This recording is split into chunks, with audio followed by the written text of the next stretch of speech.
ശ്രീഗണേശാ ശാരദാ ഗുരുഭ്യോ നമഃ. സദാശിവസമാരംഭാം വ്യാസശങ്കരമധ്യമാം അസ്മദാചാര്യപര്യന്താം വന്ദേ ഗുരുപരമ്പരാം. ശ്രീ ഗുരുവായൂരപ്പാ ശരണം, ശ്രീ ഗുരുവായൂരപ്പാ ശരണം, ശ്രീ ഗുരുവായൂരപ്പാ ശരണം. ശ്രീഹരിയും ഒരു നിഴൽ നാരായണീയം, ദശകം 16. നാരായണ അവതാരവും ദക്ഷയാഗവും. ദക്ഷനും പ്രാസൂതിക്കുമായി 16 മക്കളുണ്ടായി. 13 പേരെ ധർമ്മദേവനു നൽകി.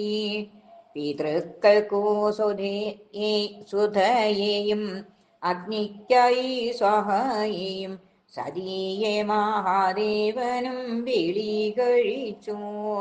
ധർമ്മദേവ പത്നിയായ മൂർത്തിയിങ്കൽ ജനിച്ചല്ലോ നരനാരായണന്മാരം ലോകപൂജിതർ. ജനനമറിഞ്ഞ ദേവജനങ്ങളോ വാനിൽ നിന്നും പുഷ്പവൃഷ്ടി ചെയ്തു മെല്ലെ സ്തുതി തുടങ്ങി. നരനാരായണന്മാരോ ആവിടുന്നു തന്നെയല്ലോ മഹാതേജസ്വികളായ ശക്തിശാലികൾ. സഹസകവചനിന്ന അത്യുഗ്രനം അസൂരനെ നിഷ്പ്രയാസം നിഗ്രഹവും നടത്തിടിനാൻ. നാരായണനായ ഭവൻ സോദരനാം നരനൊപ്പം ബദരികാശ്രമത്തിങ്കൽ വാസിക്കും കാലം. അവിടുത്തെ തപസ്സിനെ ഇളക്കാനായി ദേവേന്ദ്രനും കാമദേവാദികളെയും പറഞ്ഞയച്ചു. കാമനും തൻ കൂട്ടുകാരം വസന്തവും തെക്കൻ കാറ്റും കാമാക്ഷികളാകും സുരസുന്ദരിമാരും നിരന്തരം ക്ഷമിച്ചിട്ടും ഇളകാത്ത നാരായണൻ നിസ്തുല്യമാം ചിരിയോടെ മെല്ലെ പറഞ്ഞു.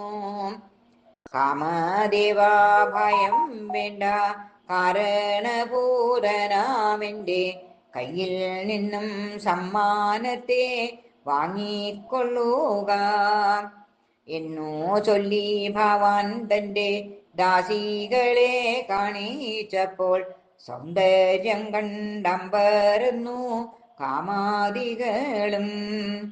അവിടുത്തെ മോഹിപ്പിക്കാൻ എത്തിയ കാമാദികളോ ദാസീജന സുഗന്ധത്താൽ മോഹിതരായി.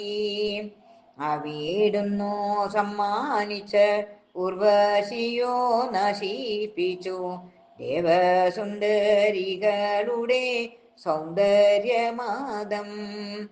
അങ്ങയുടെ മഹാത്മ്യത്താൽ വ്യാകുലനായി തീർന്നു ഇന്ദ്രൻ. അവിടുത്തെ അവതാരം അത്ഭുതം തന്നെ.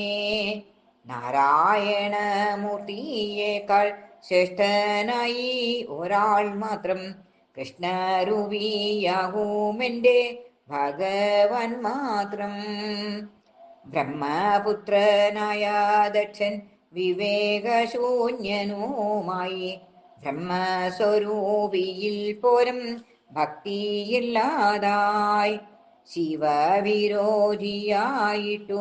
ചെയ്ത യാഗഭൂമിയിങ്കൽ ശിവയാഗം സതിയെയും അപമാനിച്ചു.